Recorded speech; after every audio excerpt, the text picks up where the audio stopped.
कादिर, मैंने आपसे अर्ज किया कि बाबर आजम वापस आ चुके हैं पाकिस्तान में और चंद ही रोज़ बाद वो मुलाकात भी करेंगे मोहसिन नकवी साहब से। तो क्या उनका स्केड्यूल है, वो कब उनसे मिलेंगे, और हम आगे जो बांग्लादेश के साथ जो टेस्ट सीरीज़ हैं, हम बाबर को देख रहे हैं वहाँ पर? देखिए, मैंने गुज़श्ता रोज ही बताया था कि बाबर आजम जब आएंगे तो उसके बाद आराम करने के बाद मोहसिन नकवी साहब से जब शेड्यूल है वो 1-2 रोज में है मीटिंग। तो अभी आजकल तो वो इजलास में और काफी जो है वो वजारत दाखिला में बिजी है, क्योंकि जो है वो काफी हद तक काम अभी पेंडिंग है उसके। तो इस वजह से पाकिस्तान क्रिकेट बोर्ड में वो 2 से 3 रोज के बाद आएंगे और दोबारा से जो है वो चीजों का आगाज कर देंगे। देखिए, अभी बाबर आजम आज पहुंचे हैं और आज पहुंचने के बाद आराम करेंगे। अभी उनका जेट लैग जो है वो कायम रहेगा, वो अभी उनको उतरेगा नहीं। तो इस वजह से वो अभी 1-2 रोज जो है वो आराम करेंगे, अपनी रूटीन सेट करेंगे और उसके बाद जो है वो चेयरमैन को रिपोर्ट पेश करेंगे। अलबत्ता उनकी शमूलियत जो है वो इस वक्त खास तौर पर खतरे में बढ़ चुकी है। हाँ। और अभी जो उनके चांसेस हैं वो मजबूम हो चुके हैं। अभी उनके ज्यादा चांसेस नहीं है कि वो टेस्ट सीरीज में इंक्लूड किया जाए, रिजवान को इंक्लूड किया जाए या इवन शाहीन को इंक्लूड किया जाए। हो सकता है कि इनको ड्रॉप किया जाए और इनकी जगह दूसरे लड़कों को जो है वो शामिल किया जाए, इनको मौका मिले, क्योंकि इनका जो है वो G20 के साथ कॉन्ट्रैक्ट है और G20 लीग जो है वो उसी डेट्स को होगी जब पाकिस्तान और बांग्लादेश की सीरीज, होम सीरीज जो है वो शेड्यूल है। बिल्कुल सही है। अच्छा, आप क्या कहते हैं इस हवाले से, क्योंकि अगर हम देखते हैं कि बाबर आजम, मोहम्मद रिजवान, आई गेस के इनको टेस्ट में होना चाहिए, लेकिन अब फैसले पीसीबी के हैं और जिस तरह एक तरफ लीग भी है। सो डू यू थिंक कि अगर टेस्ट सीरीज़ होती हैं और उसमें बाबर और रिजवान नहीं होते हैं, रिजवान के बारे में भी कंफर्मेशन नहीं है, लेकिन अगर बाबर नहीं होते हैं तो is that a good option? देखें, सबसे पहले तो चीज़ को एनालाइज कर लेना। हमारे यहाँ एक हमेशा से एक रविश या रिवायत रही है कि जो जिस फॉर्मेट में परफॉर्म नहीं करता, बजाय उस फॉर्मेट से उसको दाएं बाएं करने के उसको ओवरऑल ख़त्म कर लेते हैं। एग्जांपल दे देता हूँ, शर्जील खान 2012-11 में जब वो आए थे, 12-13 में, so he was a very explosive batsman. T20 में बड़ा अच्छा परफॉर्म कर रहे थे, वनडे में परफॉर्म नहीं किया, हमने बिल्कुल ही ड्रॉप कर दिया। इसी तरह से खुरम मंजूर वनडे क्रिकेट में परफॉर्म करते हुए आए, उनको T20 खिलाया, परफॉर्म नहीं किया और फारिग कर दिया। पहले टेस्ट खिलाया एंड देन उनका एक T20 में कम बैक करवाया, एशिया कप में नहीं चले, उनको वनडे खिलाए बगैर बाहर कर दिया। सो अगर इनकी परफॉर्मेंस इस वक्त T20 में नहीं थी तो इनको T20 से ड्रॉप किया जाता, इनको टेस्ट में मौका दिया जाता कि टेस्ट में खेलें। अब आया ये भी देखना हम चाहेंगे कि क्या वो खुद भी खेलना चाहेंगे टेस्ट सीरीज़ या नहीं, क्या वो आराम करना चाहेंगे। सबसे पहले तो ये देखें ना कि अगर I am not too sure कि ये हमारी होम सीरीज़ है, अगर है तो हमने खेलना कहाँ पे है? मेरा सवाल ये, हमने खेलना कहाँ पे है? लाहौर का स्टेडियम अंडर कंस्ट्रक्शन, पिंडी का स्टेडियम अंडर कंस्ट्रक्शन, कराची का स्टेडियम अंडर कंस्ट्रक्शन। अगस्त में गर्मी में आप मुल्तान में टेस्ट मैच खेलने जा रहे हो तो हो सकता है प्लेयर खुद भी कहे कि भाई इससे बेहतर है कि मैं ना ही खेलूं। अभी तक तो अपडेट यही है कि कज़ाफ़ी स्टेडियम के अंदर जो है वो मैचेस होंगे, एक तरफ कंस्ट्रक्शन जारी होगी, दूसरी तरफ मैचेस हो रहे होंगे। Okay, multipurpose stadium. बस ऐसे ही है, अब क्या कर सकते हैं हम। Qadir, coming back to you, अगर हम बात करते हैं, आप देखें कि पाकिस्तान वो टीम है अफसोस के साथ जिसने सबसे पहले साबित कर दिया था, लाइक उन्होंने बता दिया था कि हम मज़ीद इस टूर्नामेंट का हिस्सा नहीं हैं। जब यूएसए से पाकिस्तान हारा तो उनकी शमूलियत काफ़ी हद तक मशकूक हो गई और उसके बाद फिर इंडिया से हारने के बाद एक चीज़ वाज़ह हो गई कि पाकिस्तान इस टूर्नामेंट का हिस्सा नहीं है। इससे पहले किसी भी टीम के बारे में ये सोचना, ये बताना मुश्किल था। पाकिस्तान टीम इस हार के बाद मुल्क में वापस आई है और वापस आने तक जितनी तनकीद का सामना करना पड़ा, जितने फैसले उनके अगेंस्ट गए, मतलब जो भी सूरत हाल हुई बहुत क्रिटिकल थी। बाबर आजम क्योंकि वापस आ गए हैं, आपकी भी उनसे मुलाकात हो सकती होगी, आपको लगता है कि कैप्टेंसी के हवाले से वो कहेंगे कि मुझे एज अ कैप्टन अब मजीद काम नहीं करना, मुझे अपनी बैटिंग पर काम करना है? देखिए, उनसे जब उनकी जो जैसे हमें दिखाई देगा वो भी एक दिखाई देगा 1-2 रोज बाद। आज जो है वो बिल्कुल आराम, मैंने जिस तरह बताया वो करेंगे। सफर की थकावट है, तकरीबन 32 घंटे का सफर तय करके आए हैं, तो ये चीजें मैटर करती हैं। अभी जो है वो लीगल नोटिस भी उन्होंने भेजना है और वो भी तैयार है।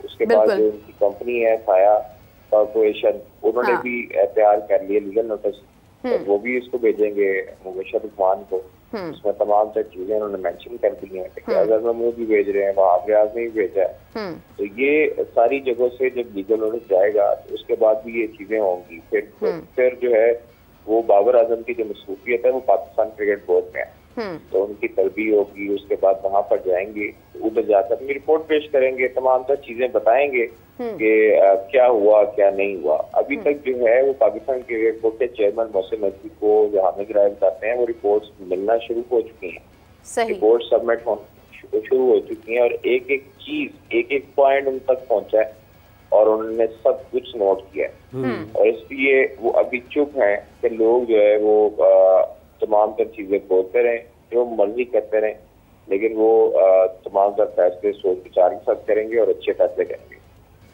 चलें जी, उम्मीद करते हैं अच्छे फैसले हों, अच्छे डिसीजंस हों। Coming back to T20 world cup, अजलात साहब, ये 17 साल हो गए T20 वर्ल्ड कप की एक हिस्ट्री मतलब एक बड़ी रिच है। 2007 में पहली बार हुआ साउथ अफ्रीका इंग्लैंड में, फिर उसके बाद कैरिबियन में, फिर उसके बाद श्रीलंका, इंडिया और यूनाइटेड अरब एमिरेट्स में, ओमान में, और उसके बाद ऑस्ट्रेलिया में, और अब जो है कैरिबियन में दोबारा हो रहा है। तो आपको क्या लगता है कि इतने सालों में, 17 सालों की हिस्ट्री में T20 क्रिकेट वर्ल्ड कप की कितनी जो है वो चेंज हो गई है, कितनी ज़्यादा उसमें एग्रेशन आया है और कितना ज़्यादा जो है वो एडवांस हुई है?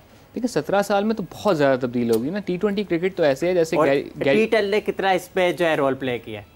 ओके जैसे गैरी कर्सन ने उस दिन अपनी प्रेस कॉन्फ्रेंस में कहा था कि ये गेम ऐसी है कि जो हर साल तब्दील हो रही है, हर साल उसके डायनामिक्स चेंज हो रहे हैं। तो the kind of T20 cricket we have seen in 2007 is completely outdated now. मतलब उस वक्त आप 110-20 करके भी अगली टीम को फंसा लेते थे, अब 110-20 इज़ वेरी लो टोटल। अभी 200 भी चेज हो जाया करता है। क्रिकेट उस तरह से तब्दील हो गई है। T10 का इम्पैक्ट उस तरह से अगर होलिस्टिकली देखा जाए तो शायद थोड़ा सा कंपैरिजन डिफरेंट हो जाता है, बिकॉज T10 इज़ कम्प्लीटली एक मार धाड़ वाली चीज़ है, बट जबकि जो T20 है उसमें I'm just skipping the name of the batter, I think, हाँ, सूर्य कुमार यादव ने कहा था कि यहाँ पे इसमें आपको इतना टाइम मिल जाता है कि आप अपनी पोजीशन को सेटल डाउन कर सकते हैं। ये ऐसा नहीं है कि बहुत तेज क्रिकेट है, इसमें फिर आपको टाइम मिल जाता है। T10 इज़ लाइक आप जिस तरह इसमें आपके पास है ना कि आपने 4 ओवर बैटिंग करनी है, 4 ओवर बॉलिंग करनी है एट एन एवरेज। T10 के केस में आपने 10 गेंदें खेलनी है, 12 गेंदें फेंकनी है। सो आपके पास टाइम ही नहीं है शायद उस तरह से। तो हाँ, उससे एक इम्पैक्ट ये आया हुआ कि आपकी जो दलेरी है टू प्ले द बॉल, आपकी जो पावर हिटिंग है वो काफ़ी चेंज हो गई है। जिस तरह से हमने कल रोहित शर्मा को देखा कि वो बाउंड्री क्लियर कर रहे थे, बटलर जिस तरह से उस दिन हमने उनको बैटिंग करते हुए देखा, तो वो डायनामिक्स बैटिंग की उस तरह से चेंज हो गई हैं। बैटिंग की टेक्निक थोड़ी सी तब्दील हो गई है, बैट्स इटसेल्फ तब्दील हो गए हैं पिछले 17 सालों में। सो पहले ये होता था कि आपको छक्का मारने के लिए, चौका मारने के लिए टेक्निकली मंगूस बैट होते थे, मैथ्यू हेडल वाले, हाँ मैंगो वो होते थे। दूसरा आपको बड़ी टेक्निकली साउंड होना पड़ता था कि प्रॉपर जगह पे पाँव होगा और फिर मैं हिट करूंगा। अब तो ऐसे है कि आपकी मसल पावर इतनी होती है कि आपकी मिस हिट पे भी छिक्का हो जाता है, बिकॉज आपकी बैट की एक तो एज की विड्थ इतनी ज़्यादा है कि वो प्रॉपर बैट जितनी जगह मिल जाती है। सो वो काफ़ी तब्दील हो गई है। बॉलिंग उस ज़माने में काफ़ी डोमिनेंट होती थी, अब बॉलिंग उस तरह से डोमिनेंट नहीं है। उस ज़माने में finger spinners, right arm finger spinners हमें बहुत देखने को मिलते थे। 2014 के क्रैकडाउन के बाद हमने देखा है कि ऑफ स्पिनर्स जिसको हम कहते हैं या ऑफ ब्रेक बॉलर्स कहते हैं, उस तरह से नहीं है। There are left arm finger spinners, there are right and left arm wrist spinners, लेकिन ऑफ स्पिनर उस तरह से नहीं है, जो कि बड़ी क्रिटिकल और स्कोर रोकने वाली ऑप्शन हुआ करती थी, वो अब उस तरह से नहीं है। अच्छा, लेकिन गालिबन पता नहीं शायद ज़बाबुल हक ने बात की थी, किसी क्रिकेटर ने, एक्स क्रिकेटर ने बात की थी कि मतलब ये आप वाली बात कि बैटिंग पैराडाइज बन गई होती T20 क्रिकेट जो है, लेकिन यूएस में गए तो वो ऑल टुगेदर बिल्कुल डिफरेंट सिचुएशन होगी, बॉलिंग पैराडाइज बन गई। इसमें क्या कहते हैं आप? देखें बात वही है ना कि आप जिस इम्तिहान के जिस सवाल की तैयारी करते हुए आ रहे थे वो सवाल आया ही नहीं, कुछ और सवाल आ गया। हमने हमारी जैसा मैंने लास्ट टाइम इसी जगह बैठ के जब वर्ल्ड कप को एनालिसिस कर रहे थे तभी मैंने ये बात की थी कि हमने हमारी वर्ल्ड कप की तैयारी उन कंडीशंस में की जिन कंडीशंस में हमने इंडिया का वर्ल्ड कप नहीं खेलना था। वही चीज़ यहाँ पे थी कि हमने अब इस वर्ल्ड कप की तैयारी जो कि हमने कहा जी हमारे 17 मैचेस हैं वर्ल्ड कप से पहले, वो कहाँ हैं? न्यूजीलैंड में, पाकिस्तान में आयरलैंड में, इंग्लैंड में कोई एक भी जगह ऐसी नहीं थी कि जहाँ पे हमें यूएस से मिलती जुलती कोई कंडीशन मिल जाती, कोई एक बंदा वहाँ पे विजिट करके जगह समझ आता, देख आता कि भाई हो क्या रहा है। वहाँ पे पहले से कोई टूर प्लान करके लोकल टीमों के साथ खेला जा सकता। सो आई थिंक वहाँ पे हम मार खा गए। हम इंग्लैंड के साथ सीरीज खेल रहे थे जब इंडिया की टीम ऑलरेडी वहाँ पे मौजूद थी, उन्होंने अपने प्रैक्टिस मैचेस भी खेले, जबकि हमने अपना प्रैक्टिस मैच फॉरगो कर दिया बिकॉज हम एक सीरीज में मसरूफ थे। सो आई थिंक उस तरह से हम तैयारी करके नहीं गए थे। बट अगेन जो हम कहें कि जी कंडीशंस बुरी थी, बैटिंग के लिए मुश्किल थी, वो सभी के लिए थी, सभी ने स्ट्रगल किया है। Exactly. आप ये देख लेना कि न्यूजीलैंड की एक दूसरे या तीसरे दर्जे की टीम आके हमें हरा के गई थी और उनका बड़ा फ्लेक्स था जी। हमने 7 बंदे रहे थे, हमने पाकिस्तान की टीम को वक्त डाला हुआ था इन कलोकियल लैंग्वेज, और वो टीम भी बाहर हो गई। ठीक है, श्रीलंका की टीम भी बाहर हो गई। सो ये देखें, जिन लोगों ने एक तो मारधाड़ वाली क्रिकेट है, बट जिन्होंने टेक्निकली बड़ी बेहतर क्रिकेट खेली और बड़ी समझदार क्रिकेट खेली। एक तो होता है मारधाड़ क्रिकेट खेलना, एक होता है बहुत ज्यादा वो वाली क्रिकेट खेलना जो हम खेलते हैं। और इस बात तो टेक्निकली रिगार्ड होता है, उनको क्या हो गया? सॉरी, बाबर और इस बात तो टेक्निकल रिगार्ड होता है। टेक्निकल में जब मैं बात कर रहा हूं तो उसका मतलब ये है कि आप अपनी डॉट बॉल्स कम से कम करें, क्योंकि आपकी हर डॉट बॉल आपकी विनिंग परसेंटेज को 3 से 5% कम कर देती है। हाँ। और हमने इंडिया वाले मैच में यही किया कि हम सबको नजर आ रहा है कि एंड पे आके इमाद वसीम ने सही से बैटिंग नहीं की और वो हमारा मैच उनकी वजह से लग गया। मैच हमारा रिजवान की बैटिंग के दौरान लग गया था कि जब उन्होंने ज्यादा बॉल्स खेल के कम स्कोर किया और बहुत ज्यादा डॉट बॉल्स खेले।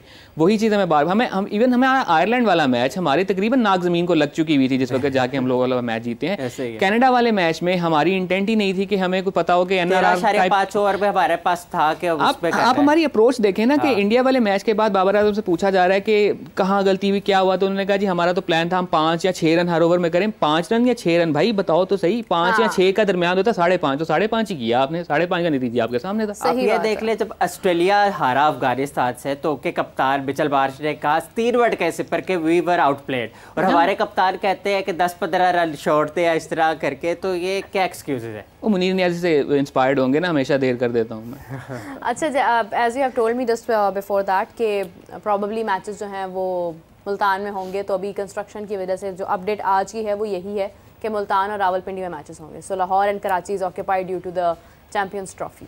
और गर्मी के अंदर गर्मी के अलावा वो बहुत ज़्यादा हब्स वाला टाइम होगा, and Multan in August is pretty unbearable.